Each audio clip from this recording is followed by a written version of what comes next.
ओम नमो भगवते वासुदेवाय।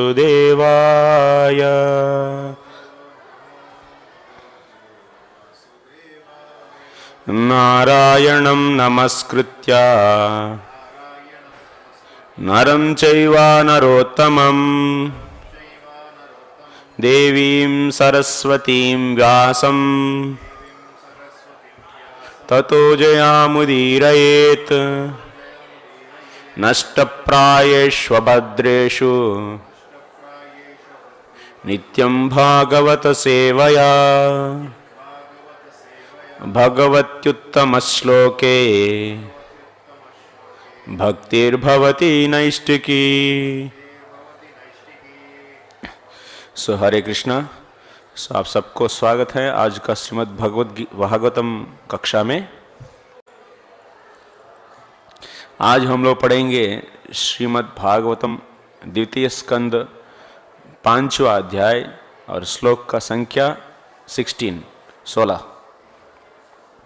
सो मैं श्लोक का उच्चारण करूंगा। सो मेरा पीछे पीछे आप लोग भी उच्चारण करिए। नारायण परो योगो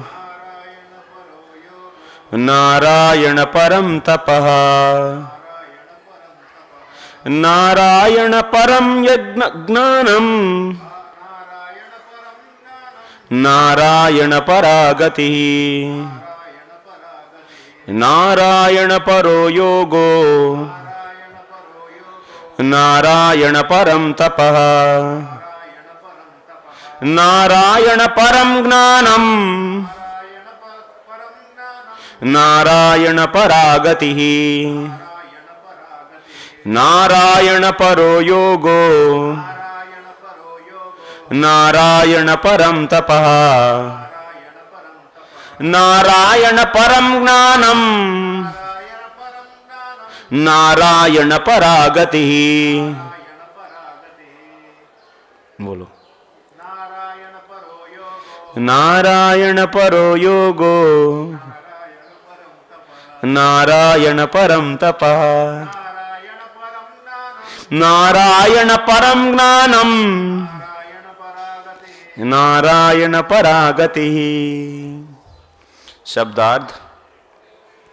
नारायण परः नारायण को जानने के लिए, योगः सो मन की एकाग्रता, नारायण परम नारायण को प्राप्त करने के उद्देश्य से, तपः तपस्या, नारायण परम नारायण की झलक पाने के लिए, ज्ञानम दिव्य ज्ञान की संस्कृति, नारायण परा नारायण के धाम में प्रवेश करते ही मोक्ष का पथ समाप्त हो जाता है।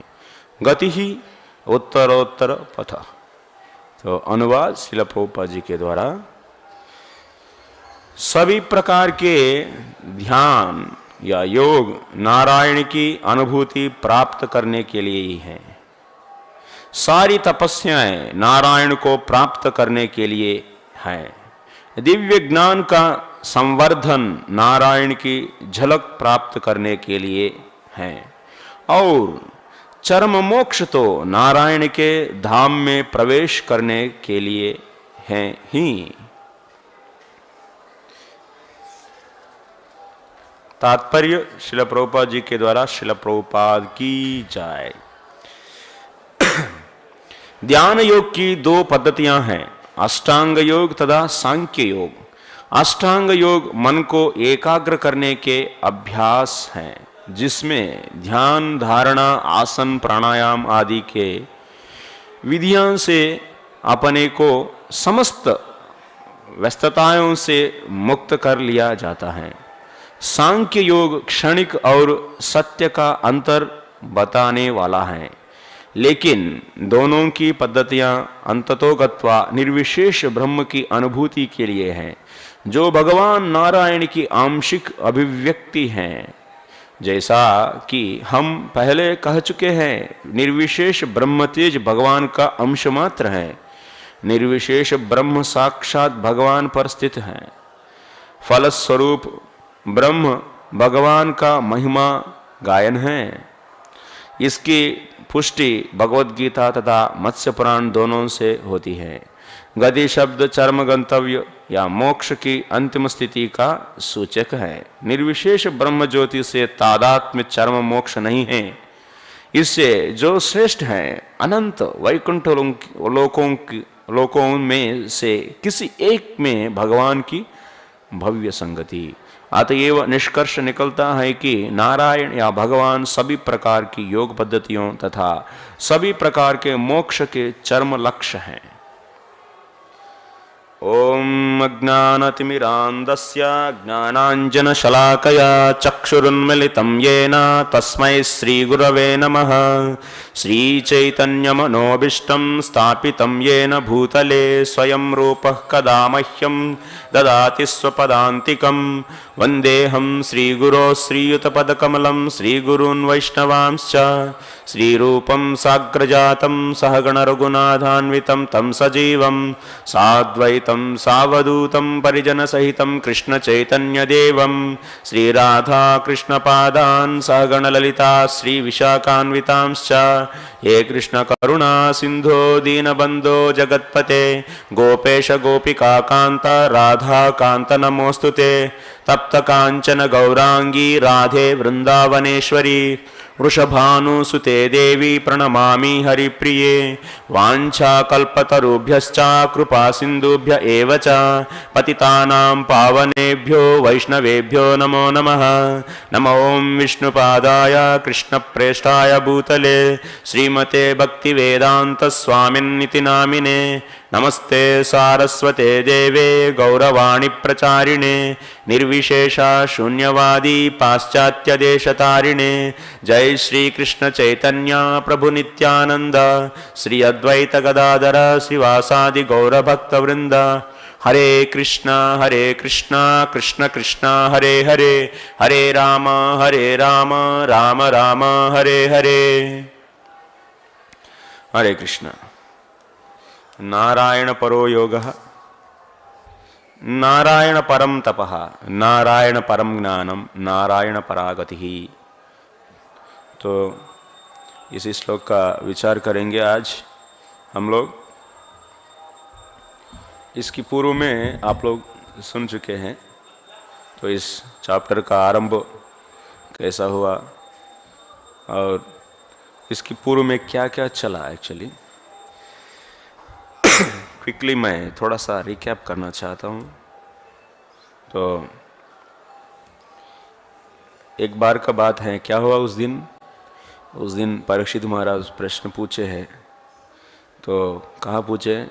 द्वितीय अध्याय की, यही अध्याय यही स्कंद, द्वितीय स्कंद का चौथा माने 4th चैप्टर की बिगिनिंग में पूछते हैं। तो ये सृष्टि कैसा किया गया और कौन है वो और इत्यादि प्रश्न पूछे थे।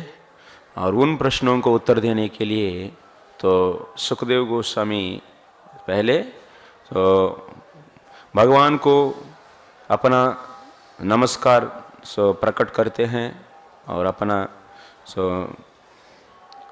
स्तुति करते हैं। उसके बाद वो द्वितीय अध्याय की चौथा अध्याय में द्वितीय स्कंद की चौथा अध्याय में हम लोग पढ़ चुके हैं। तो उसके बाद उसका उत्तर कहने के लिए तो भगवान सुखदेव गोस्वामी क्या चयन किए हैं? अच्छा, जो प्रश्न आप पूछे हैं परीक्षित, वैसा ही प्रश्न एक बार ब्रह्मा जी को नारद मुनि भी पूछे थे। और इसीलिए हम आपको उसी नारद मुनि को जो भी कहें ब्रह्मा जी,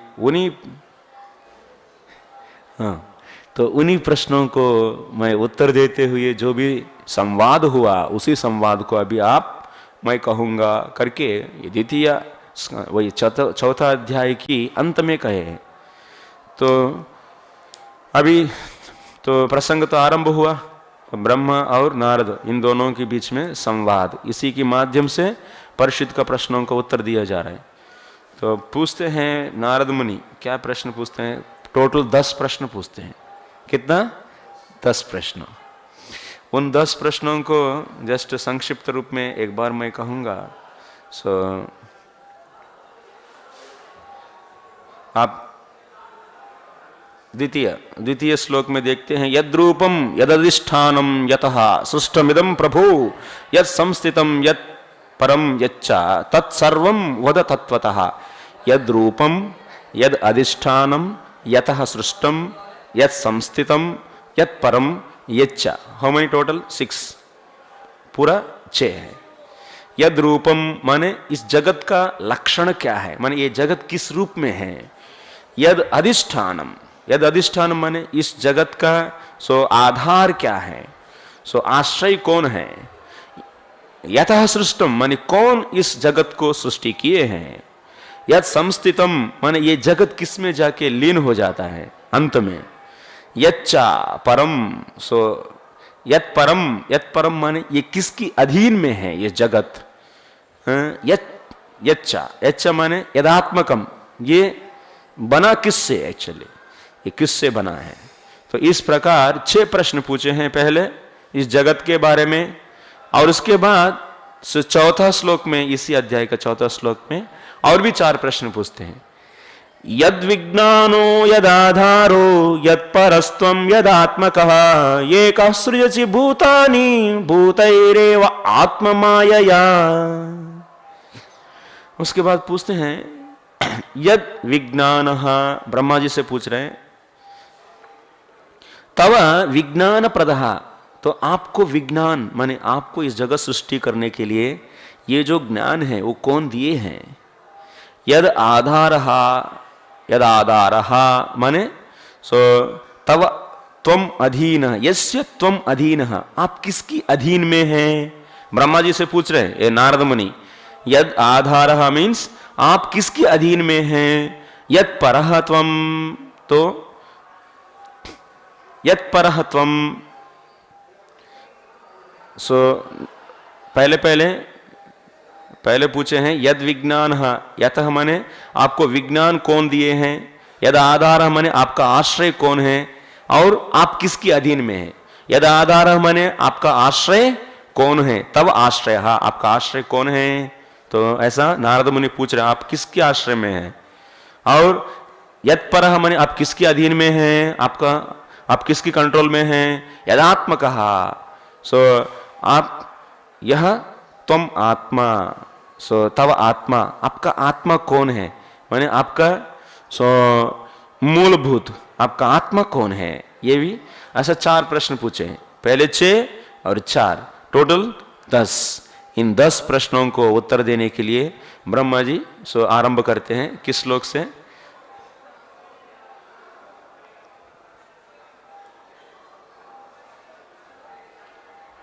इसके बाद थोड़ा सा नारद मुनि और भी कुछ कहते हैं। क्या कहते हैं कि ना हम वेद परम, हे ब्रह्मा जी मैं आपसे अधिक कोई किसी को नहीं जानता हूं। इस सृष्टि में जितना भी है प्राणियां, माने जो भी है जड़ पदार्थ, नहीं तो जीव पदार्थ, नहीं तो कुछ भी हो, ये तीनों गुणों सब कुछ मैं सोचता हूं कि आपसे अलग नहीं है। तो मन एक प्रकार नारद जी क्या एक्सप्रेस कर रहे हैं, मुझे लगता है आप ही सब कुछ करने वाला है, ये सृष्टि करने वाला आप ही है। तो ऐसा नारद मुनि अपना सो भाव व्यक्त किए हैं। ऐसा व्यक्त करके और भी एक थोड़ा सा अपना शंका भी व्यक्त करते हैं। स भवान चरद्घोरम यत्तपः सुसमाहिता तेन खेदयसेत्नस्त्वं पराशंकां प्रयच्छसि। लेकिन पिताजी मैं ये भी सुना आपने तपस्या किए थे, आप तपस्या करने के बाद ये सृष्टि किए हैं। तो माने इसके अर्थ क्या है, आप किसके ऊपर तपस्या किए हैं और किसको प्रसन्न करने के लिए तपस्या किए हैं, और आपको तपस्या करते तो शक्ति प्रदान करने वाला कौन है। माने इसके अर्थ आपसे बढ़कर और भी एक है, वो कौन है। ऐसा करके अपना शंका भी व्यक्त की। एक तरफ से बोले हैं आप ही सब कुछ किए हैं, और दूसरी तरफ बोल रहे हैं मुझे ये भी एक डाउट है। तो तेन खेदयसे नस्त्वं पराशंकां प्रयच्छसि। सो इसलिए मैं वो माय डियर सो पिताजी और भी कोई है लग रहा है मुझे, ईश्वरांतर शंका, माने और कोई ईश्वर है क्या आपसे बढ़कर। ऐसा प्रश्न पूछे हैं। ये तन्मे पृच्छतः सर्वम सर्वज्ञ सकलेश्वर विज्ञ विजानीहि यथैव इदम अहम बुद्ध्ये अनुशासितः।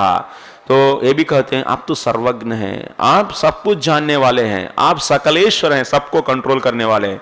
विजानीहि यानी आप सब कुछ अच्छा से जानते हैं, इसीलिए आप हमको थोड़ा कृपया बोलिए। तो ये सभी ये 10 प्रश्न का उत्तर दीजिए।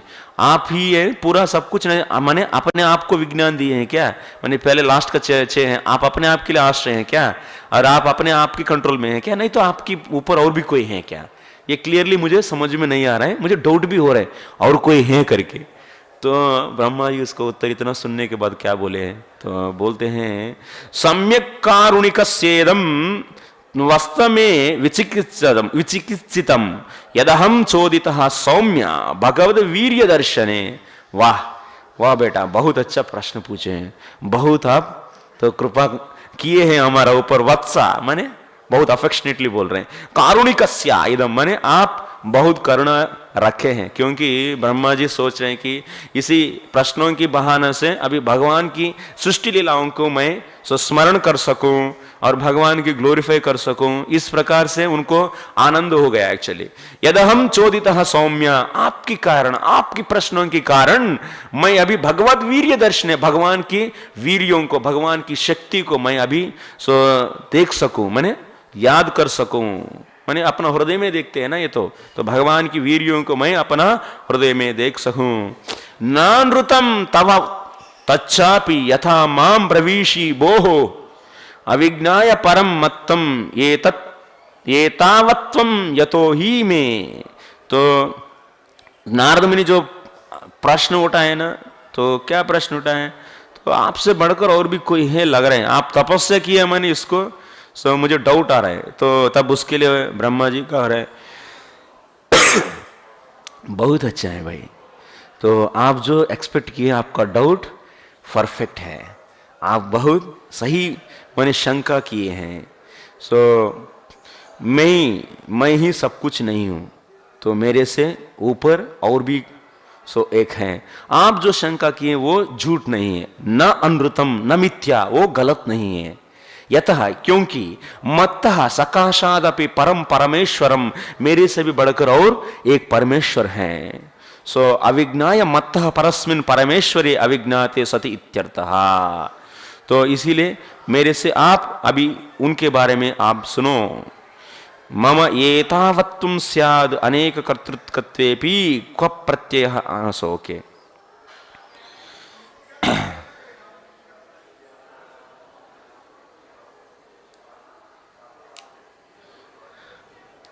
सो मेरे से बढ़कर और भी एक है और उसके बारे में अभी आप सुनिए मेरे से, इस प्रकार बोले हैं।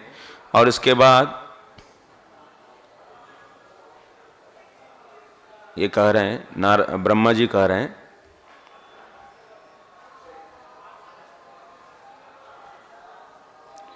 येन स्वरोचिषा विश्वम रोचितम रोच्याम्यहम यथार्कोग्नियर यथा सोमो यथाक्षग्रह तारकाः। माने जैसा सूर्य स्वयं प्रकाशक है, वैसा ही अपना प्रकाश से सबको प्रकाशित करते हैं, उसी प्रकार उसी भगवान को जानो। तस्मै नमो भगवते वासुदेवाय धीमहि, वही भगवान वासुदेव हैं, उन्हीं के लिए मेरा प्रणाम है। इस प्रकार ब्रह्मा जी प्रणाम किए हैं। प्रणाम करके अभी माने नारद का जो भी शंका है उसको सही करके और आगे बढ़ रहे हैं अभी ब्रह्मा जी बोलने के लिए। सबसे पहले तो ये बात बोल रहे हैं, ये जगत का गुरु विश्वस्रष्टा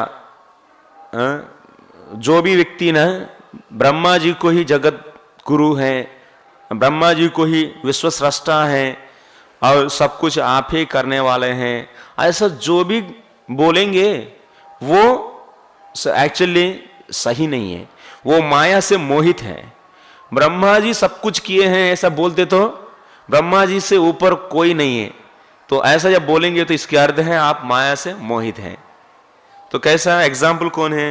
आप हिरण्यकशिपु को देखिए, हिरण्यकशिपु किसका आराधना किए हैं, किसका अर्चना किए हैं, किसका वो उपासना किए हैं? ब्रह्मा जी का उपासना किए हैं। और उनकी दृष्टि के अनुसार क्या है? ब्रह्मा जी से बढ़कर और कोई नहीं है। तो ऐसा कोई भी सोचेंगे तो वो क्या है? ब्रह्मा जी क्या कह रहे हैं? माया मोहिता, सो माया से मोहित है।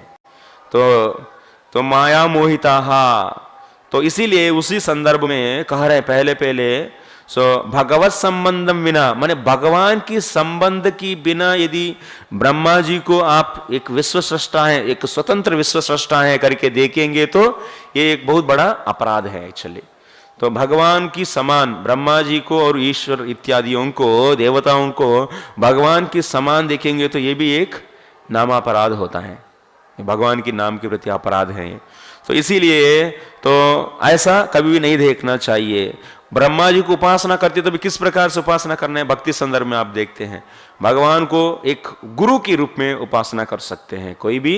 तो हमारा परम गुरु है वो, गुरु का मना हमारा परंपरा में पहले जो भी शिष्य है वो कौन है? वो ब्रह्मा जी हैं। उन्हीं से ही ज्ञान प्रवाहित होकर आ रहा है, इसीलिए उनको गुरु के रूप में उपासना कर सकते हैं, लेकिन एक स्वतंत्र विश्वकर्ता विश्व सृष्टा के रूप में देख नहीं सकते हैं। ऐसा आदर देना माने भगवान को, ब्रह्मा जी को भगवान की जैसा आदर देना, माने भगवान की जैसा, माने भगवान है करके भगवान की जैसा दे सकते हैं, लेकिन भगवान है करके यदि आदर देंगे तो ये गलत होती है, ये अपराध होती है। तस्माद आदर ग्राही, ऐसा आदर लेंगे तो माने कोई भी ग्लोरीफाई कर रहे हैं ब्रह्मा जी को, तो वो उसको स्वीकार करेंगे, तब भी वो भी तो लेना और देना ये दोनों को आप मान लीजिए माया मोहित है।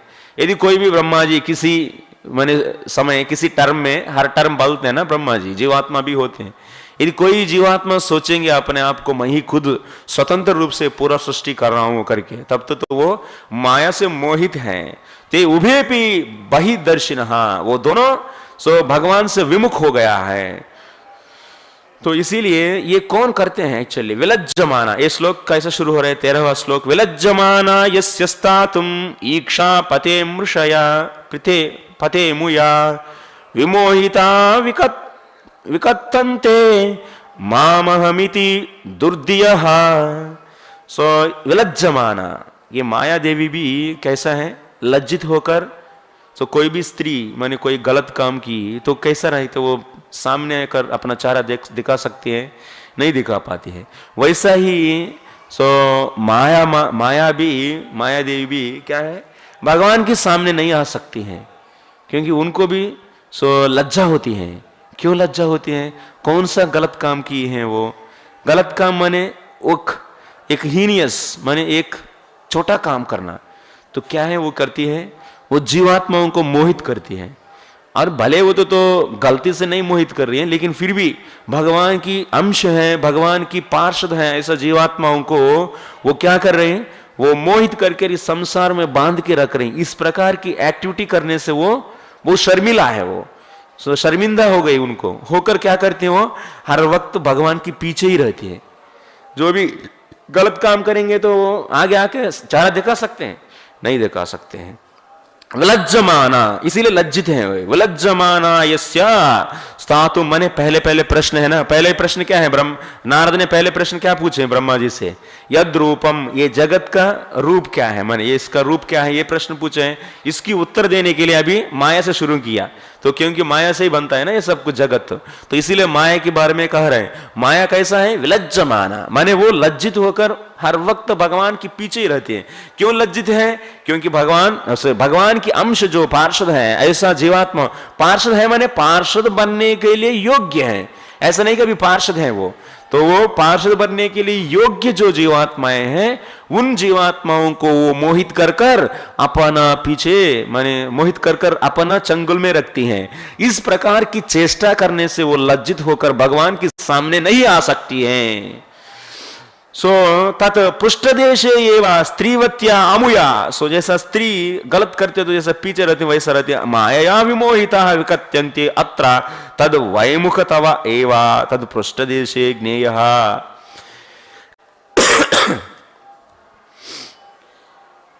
सो माया किसको मोहित करती है? जो भगवान से विमुख है। जो जीवात्मा भगवान से विमुख है उन्हीं जीवात्माओं को माया मोहित कर सकती है। जो जीवात्मा भगवान की सन्मुख हो गया, भगवान के प्रति मुड़ गया, भगवान की उपासना करना शुरू किया, उन जीवात्माओं को माया कभी भी अपना प्रभाव में नहीं रख सकते हैं, अपना प्रभाव नहीं डाल सकते हैं। ये माया का असमर्थता है। असमर्थता मान इतना ही शक्ति है उनका। जो व्यक्ति तस्वे दैवी हेषा गुणमयी मम माया दुरत्यया माम ये प्रपद्यन्ते मायाम एताम तरन्ति ते। तो भगवान खुद बोल रहे हैं एक्चुअली, जो भी व्यक्ति इस माया को माने जानना चाहिए कैसा, इसको पार करना बहुत मुश्किल है। मम माया दुरत्यया, इसको मम माया दुरत्यया, इस माया को पार करना बहुत मुश्किल है क्योंकि इसमें बहुत शक्ति है। लेकिन वास्तव में इसमें इतना शक्ति नहीं है जीवात्मा के पास जितना शक्ति है। क्योंकि जीवात्मा एवं बुद्धि परम बुद्ध्वा संस्तभ्यात्मानम आत्मनम। भगवान भी उधर भगवत गीता में भी कहते हैं आत्मा इस बुद्धि से भी परे है। बुद्धि किससे बना? माया से बना। और माया से बना हुआ ये बुद्धि से भी आत्मा परे है, माने जीवात्मा माया से भी शक्तिमान है। लेकिन फिर भी जब भगवान की विमुख हो गया वो जीवात्मा, तब क्या होती है? वो माया अपना चंगुल में ले लेती है। उसको पहले अविद्या देती है, उसके बाद उससे क्या होगा? उस अविद्या से जीवात्मा का स्वरूप ज्ञान ढक जाती है और उसके बाद माने मैं आत्मा हूं इस प्रकार की जानकारी नहीं रहती है उसकी जीवात्मा के पास, वो भूल जाती है। तो मैंने उसको ढक दिया गया। जैसे अभी अंधकार में कोई भी वस्तुओं का आप देख नहीं सकते हैं, वैसा माया का एक फंक्शन है, एक वृत्ति है। माया का एक वृत्ति है क्या? अविद्या। इस अविद्या वृत्ति के द्वारा माया क्या करती है? तो जीवात्मा का स्वरूप ज्ञान को ढक देती है। जैसे अंधकार में एक वस्तु को आप नहीं देख सकते, वैसे जीवात्मा अपने आप को देख नहीं पाती इस अंधकार में। वो अंधकार क्या है? अविद्या। उसके बाद माया क्या करती है? उसको ऊपर से सूक्ष्म और स्थूल देह दोनों प्रदान करती है। इससे क्या होता है? जीवात्मा अभी विपरीत सोचने लगेगा। मैं ये शरीर हूं, मैं तो मोटा हूं, मैं काला हूं, मैं विदेशी हूं, मैं स्वदेशी हूं, इस प्रकार की भावनाओं में घुस जाते हैं, उनका चेतना घुस जाती है। इस प्रकार जीवात्मा पूर्ण रूप से माया की चंगुल में रहती है। जिस दिन वो जीवात्मा साधुओं की संगति से तो मुड़कर भगवान की माने भक्ति करना शुरू कर देती है, साधुओं की संगति से ही जीवात्मा भगवान की तरफ मुड़ सकती है। और कोई पुण्य कार्य से जीवात्मा किसी भी प्रकार की पुण्य कार्य से जीवात्मा भगवान की तरफ मुड़ नहीं सकती है। अनादिकाल से अनंत काल तक वो ऐसे ही रह जाएगी जब तक साधु संग नहीं होगा। जिस दिन साधु संग हो गया, भक्तों की संगति हो गया, उस जीवात्मा अपने आप में बारे में जानना शुरू करती है। उनकी मुख पद्म से क्या सुनते हैं? तो आप भगवान की अंश हैं, आप भगवान की सेवक हैं, आप किस में फंस गए हैं, आप क्या कर रहे हैं इधर? इस संसार में आपका कोई काम लेना देना नहीं है। आप झूठ मूठ कर क्यों संसार का संबंध बना के इस जीवन में क्यों आप पता नहीं इस पर जन्मांतर माने जन्म जन्म के बाद आप क्यों इस संसार में फंसे रहे हैं? इस प्रकार जब सुनेगा तो उस साधु से जब सुनेगा और अपना ओरिजिनल बना किसके लिए? जीवात्मा की स्थिति क्या है? कॉन्स्टिट्यूशनल पोजीशन, वो संवैधानिक स्थिति क्या है? संवैधानिक स्थिति है उसका तो भगवान की सेवा करना। ठीक है, तो ये जब सुनेगा तब वो भगवान की तरफ मुड़ते ही माया उसको माम ये प्रपद्यन्ते। जो लोग भगवान की शरणागत होते हैं, पूर्ण रूप से शरणागत होते हैं, तभी ये माया उनको छोड़ती है। जब पूर्ण रूप से शरणागत नहीं है, ये यथा माम प्रपद्यन्ते ताम तथैव भजाम्यहम्। तो भगवान भी जितना आप शरणागत होते हैं, भगवान भी उतना ही आपको तो कृपा करते हैं। तो इस प्रकार ये माया का है। उसके बाद ब्रह्मा जी कह रहे हैं तो माया के बारे में बोले हैं। उसके बाद द्रव्य कर्म च कालश्च स्वभावो जीव एव च वासुदेवात् परो ब्रह्मन् चान्योर्थोस्ति तत्वतः न च अन्यः अर्थः अस्ति तत्वतः। ब्रह्मा जी कह रहे हैं इस संसार में, इस भौतिक जगत में जो भी द्रव्य गुण कर्म इत्यादि काल स्वभाव जीवात्मा, ये सभी भगवान से अलग नहीं है, उस वासुदेव से अलग नहीं है। ये जगत जिससे बना वो माया से बना, वो माया भी वो प्रकृति है, वो प्रकृति, वो जिस जगत में जो भी जीवात्मा है वो जीवात्मा, और जो द्रव्य पदार्थ है, जो कर्म है, जो गुण है, जो काल है, जो स्वभाव है, वो सब कुछ उस वासुदेव से अलग नहीं है। वासुदेव ही सो सब कुछ है। ये प्रश्न है, कौन सा प्रश्न का उत्तर है? तो ये इस जगत वासुदेव से अलग नहीं। यद रूपहा, पहले पहले प्रश्न जो पूछे हैं नारद मुनि, यद रूपहा, उस प्रश्न का उत्तर है यह। ये 14 श्लोक में पहले प्रश्न का उत्तर दिया गया। 10 प्रश्न है, 10 प्रश्नों में पहले प्रश्न का उत्तर दिया गया। यद रूपम, ये भगवद रूपम, ये जगत क्या है? भगवद रूपम। ये किस रूपम? वासुदेव रूपम। जगत वासुदेव से अलग नहीं है, वासुदेव का ही रूप है ये जगत।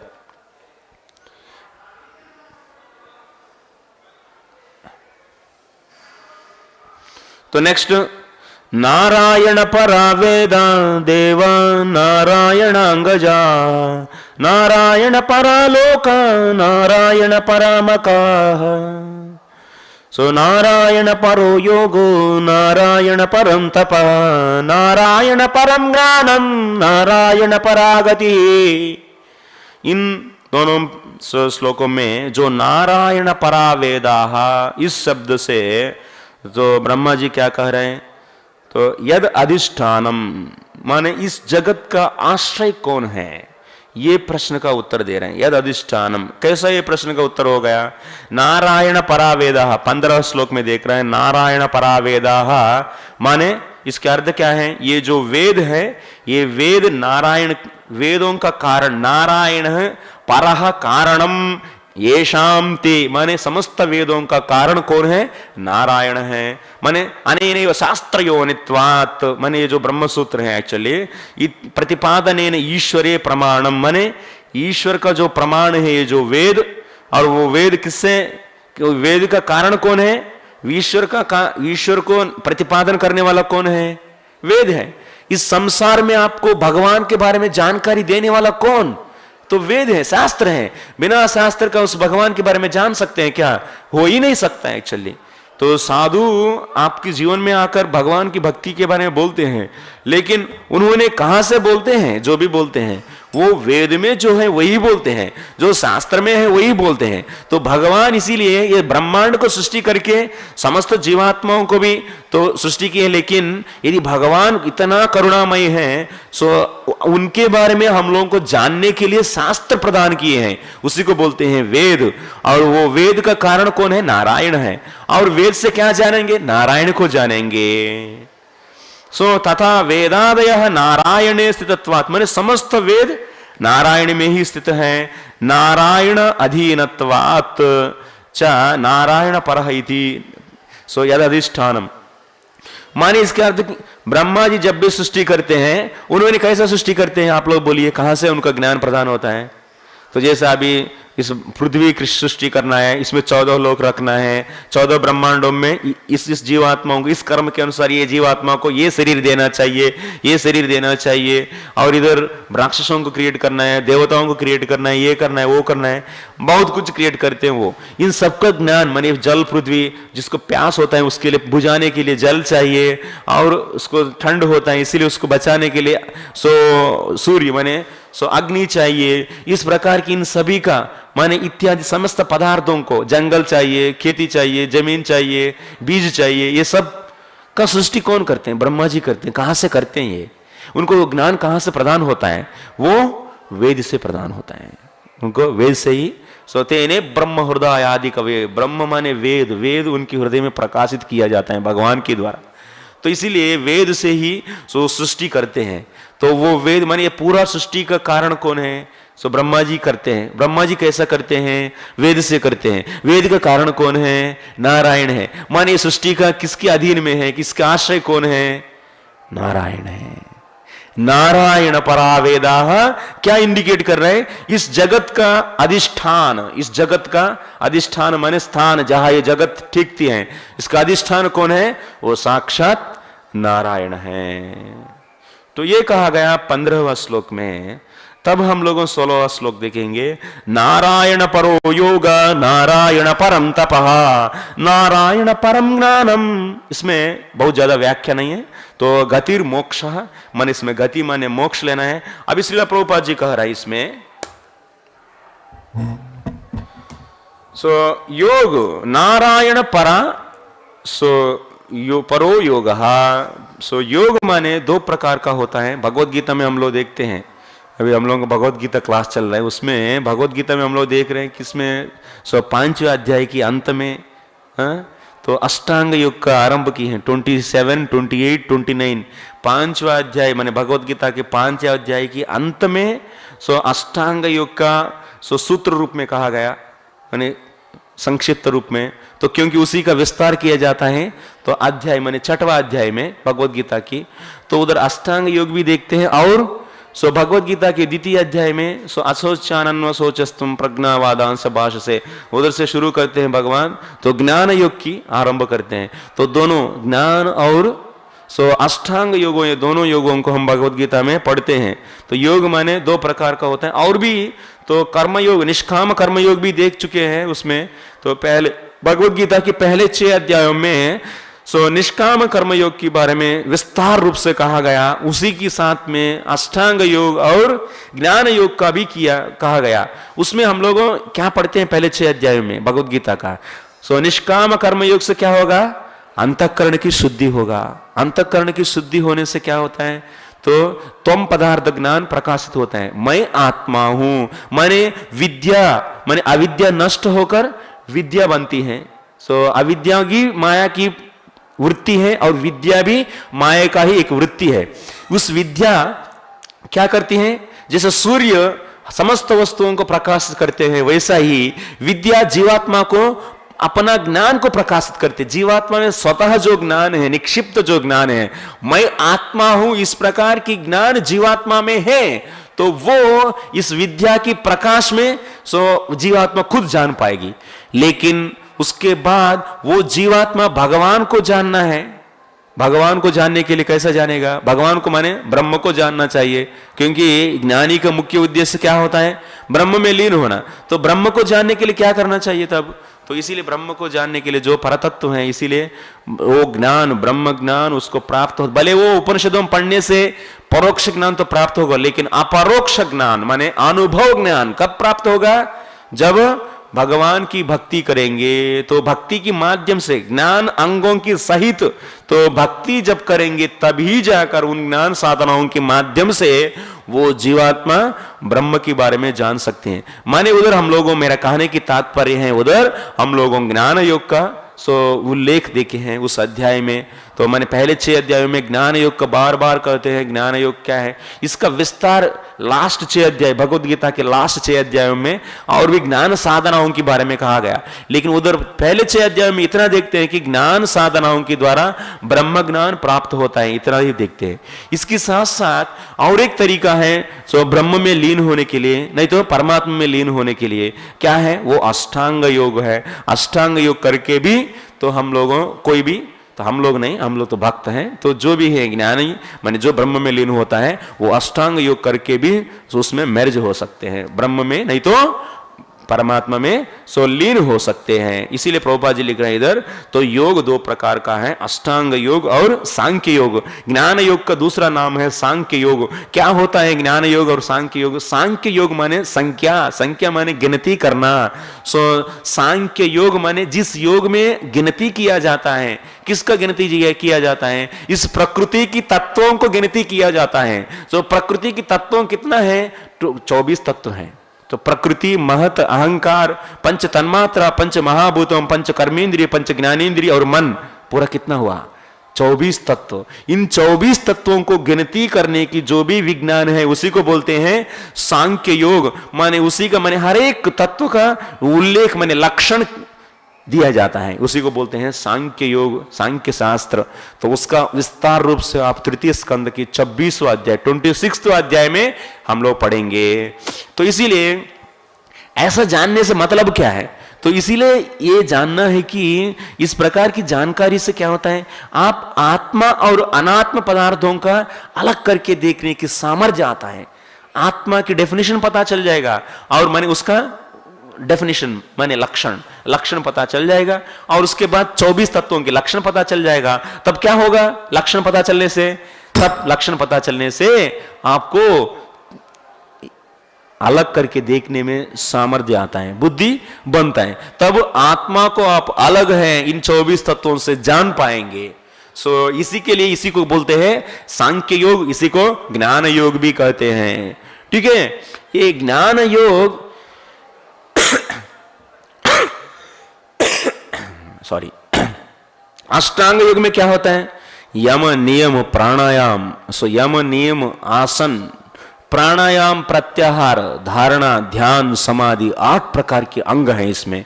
माने कठोर, माने जब अंतःकरण की शुद्धि हो गया तभी व्यक्ति अष्टांग योग में प्रवेश करते हैं। जब निष्काम कर्म योग करके अंतःकरण शुद्धि हो गया तभी जाकर आप ज्ञान योग में प्रवेश करते हैं, ज्ञान साधनाओं का अवलंबन करना शुरू करते हैं।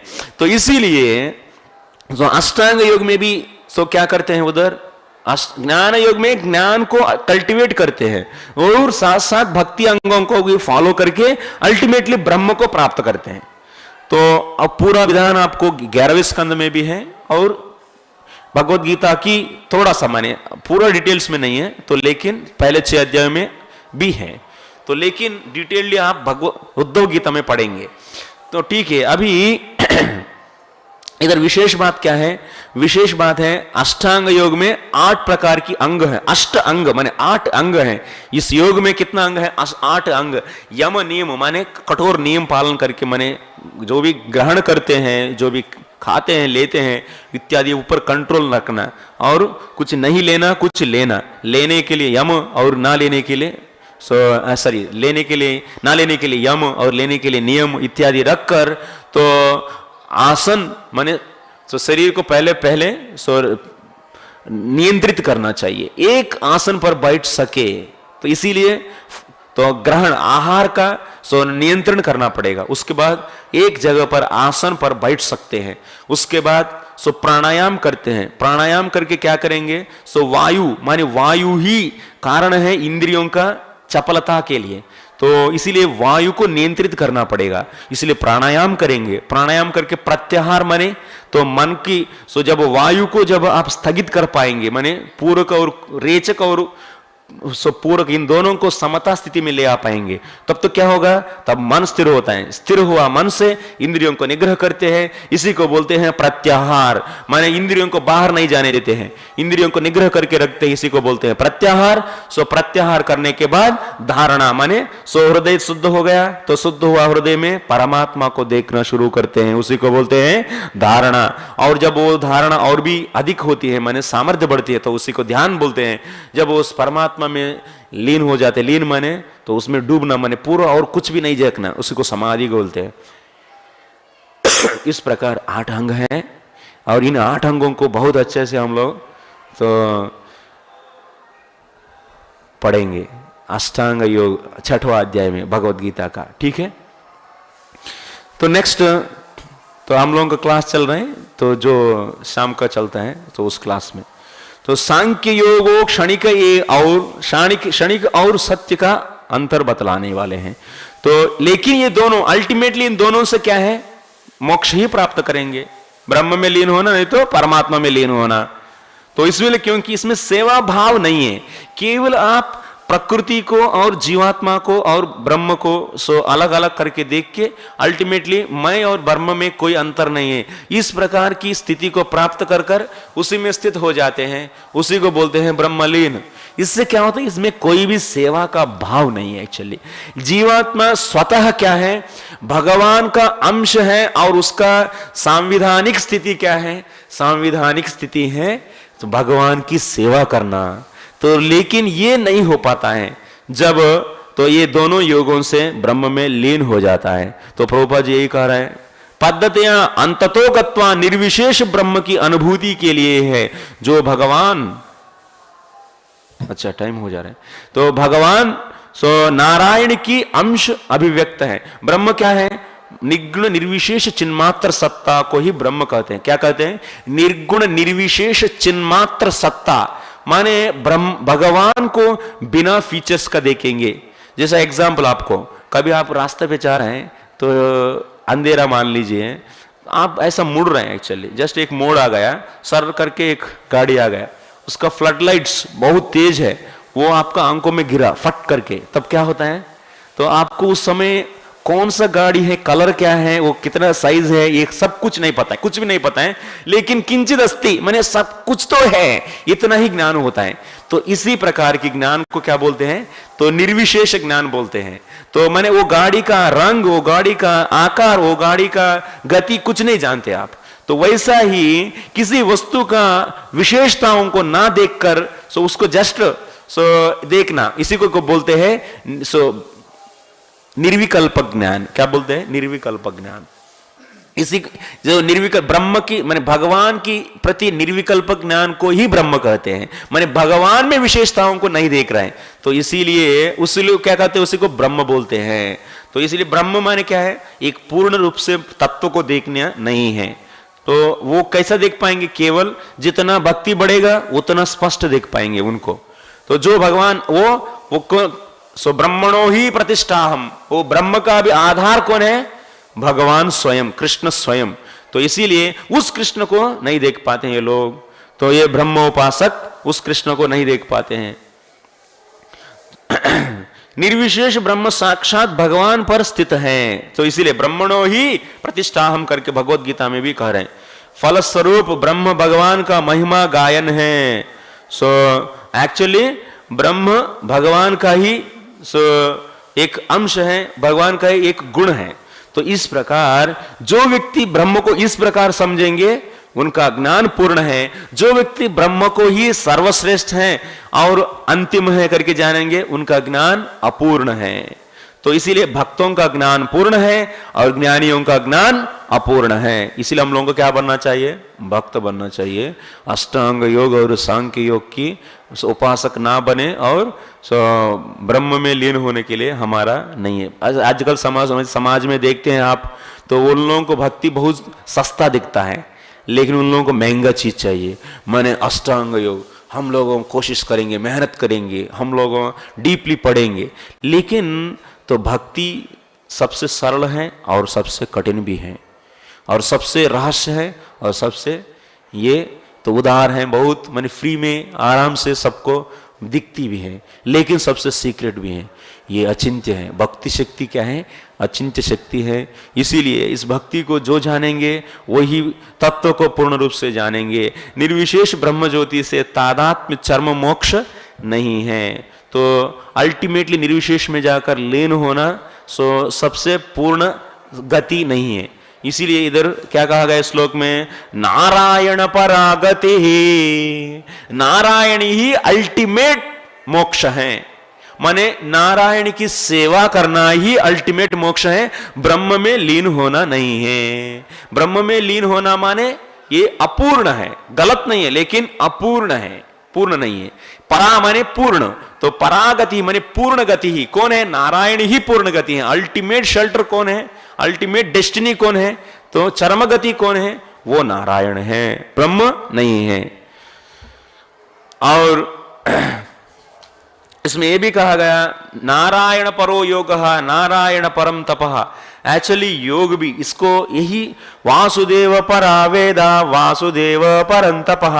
आप इसी श्लोक को, इसी प्रकार की पैटर्न का श्लोक आप द्वितीय स्कंद, यह प्रथम स्कंद का द्वितीय अध्याय में भी पढ़ते हैं। सूत गोस्वामी कहते हैं उधर योग इत्यादि भी अल्टीमेटली नारायण की प्रति ही समर्पित। माने योग भी माने समस्त योगों का मूल उद्देश्य क्या है, तो नारायण ही है। तो लेकिन जिसका ज्ञान अपूर्ण है उनसे वो ब्रह्म इत्यादि, परमात्मा ब्रह्म इत्यादि का प्राप्त करने के लिए प्रयास करते हैं। तो इसीलिए अल्टीमेटली क्या कहा गया, इससे तो श्रेष्ठ है अंत तो वैकुंठ लोक में से किसी एक में भगवान की भव्य संगति। तो हजारों लाखों करोड़ों वैकुंठ है, उसमें जाना माने उसमें जाकर भगवान की सबसे ऊपर का वैकुंठ का नाम ही गोलोक है। सबसे ऊपर वैकुंठ में जाना चाहिए हम लोगों को। तो उसी को कैसा कर प्राप्त करेंगे, एक व्यक्ति भक्ति से प्राप्त करेंगे। तो बहुत बहुत धन्यवाद आप सबको, तो इतना श्रमा देकर सुनने के लिए।